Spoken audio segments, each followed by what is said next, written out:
I am Misham Shideen with you once again.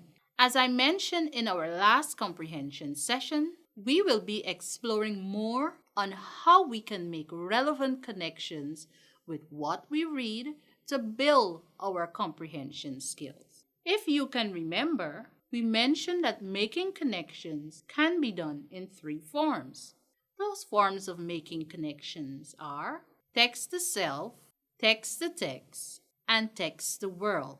We would have delved into making text to self connection, and we established that text to self connections is where the reader makes connection with the text or between the text that they would have written and something from their own knowledge or their experiences.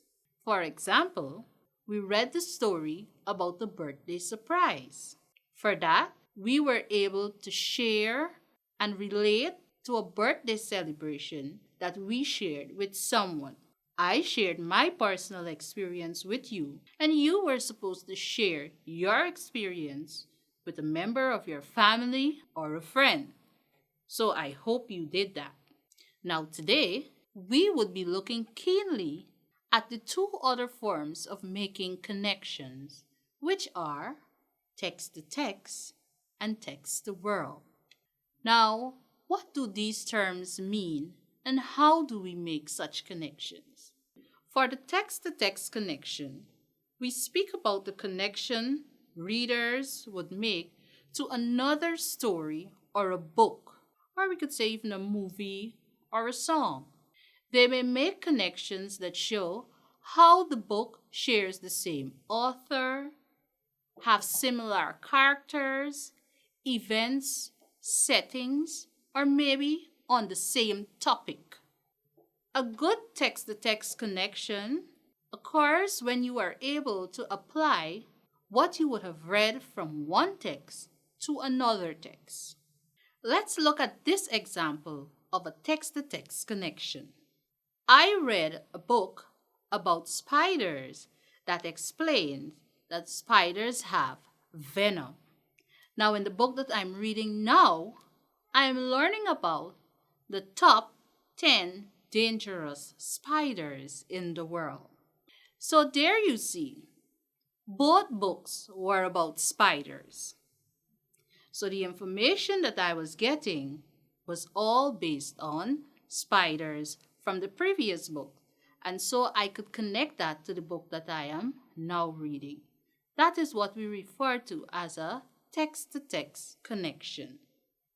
To make good text to text connection, we can also use the following as prompts or as guides to help us figure out if we would have come across another text based on the same thing or relating to something that's in the one we are reading. The prompts are, what does this remind me of in another book I have read? How is this text similar to other things that I would have read? How is this different from other books I have read? Have I read about something like this before? Remember, these are all guides that can help you to make text to text connection. So as you are reading a book, you can think of what you may have read that can be related to what you are currently reading. I hope that you are following me on text to text connection. Now, let's read this text and see if we can connect to any other text we would have read. Walking alone in the forest, an unlucky fox fell into the well one day. Unable to get out, he waits for help. A passing goat sees the fox in the well and asks him why he was in the well. The cunning fox told the goat that there is going to be a great drought, and so he was there to make sure he got water. The gullible goat believed this and jumped into the well. The cunning fox quickly jumped on the goat and used its horn to get up to the top and leaves the goat in the hole. Now look at that. When you read that, Was there anything that you would have ever read about a fox that might have outsmarted another animal? Or have you read anything relating to foxes and how they behave? Now, when relating to this text, I said to myself, this reminds me of a story I read. There are many stories that tells about fox trying to outsmart another animal because we know that foxes are very cunning animals and they generally try to outsmart other animals. Here are a few stories that I would have read that I could connect to this one. Chanticleer and the Fox. If you remembered clearly, on one of our previous lessons, we looked at an extract from Chanticleer and the Fox, where the fox attacked the hen on the farm. What about Little Red Riding Hood? Have you ever read that story? I could remember that story. And there also was a cunning fox. He tried to smart Little Red Riding Hood. I'm sure that you can remember that. Now, those are stories that I could make connection to the text that I just looked at. Now, I am sure that you have some others that you can make connection to. Remember, we are referring to text-to-text connection. Now, can you think of any other story or character where an animal might have tried to outsmart another animal? Or maybe a person might have tried to outsmart another person. So it doesn't have to be that the connection in the book be linked only to the fox. There is the theme of being cunning or trying to outsmart someone or something. So you can think of making a text-to-text connection based on that also. Now let's look at text-to-world connections. There are connections where students connect to what they would have read to real events, past to present, social issues, other people, and happenings going on in the world. Now, you could learn about the world from what you hear on TV or what you might have seen in a movie, read in magazine, or the newspaper. You generally just have the knowledge.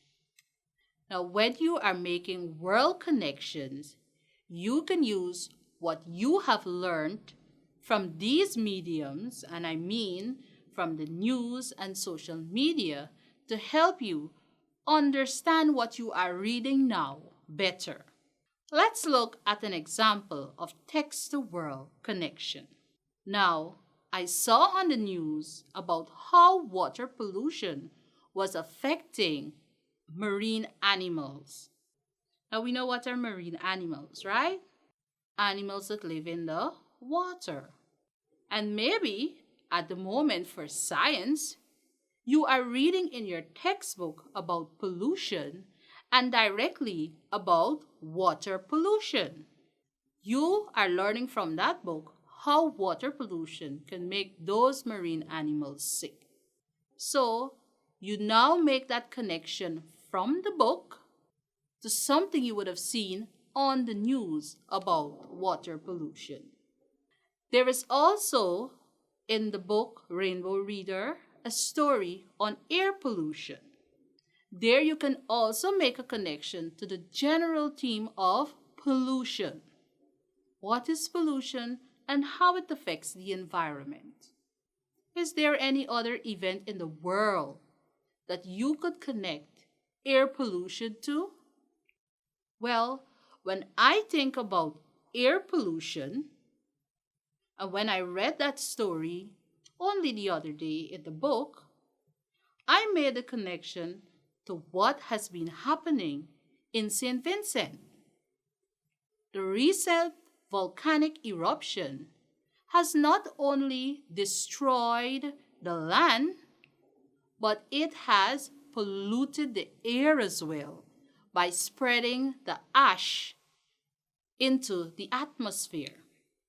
There has been a lot of thick smoke if you look at the videos on the news and on social media.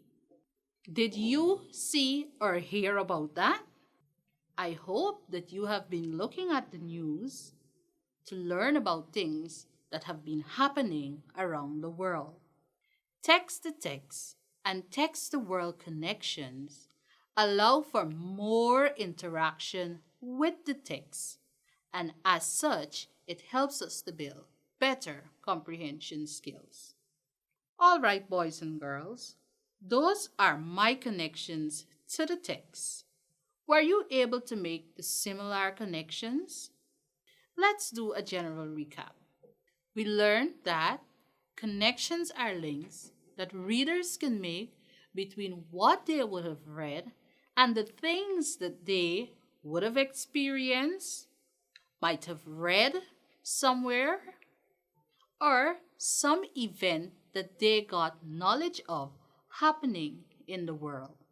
We can link what we read to our own life experiences, other forms of literature such as texts or magazine, things that have happened in our society and the world through the television, radio, music, or even the internet. Now, when relating to texts, we can say things like, it reminds me of a book that I would have read.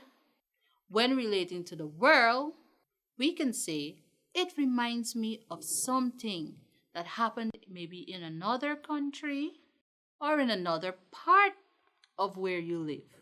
When you read a text, you have to think about what you already know about the experience so that you now can make a good connection and you build new knowledge.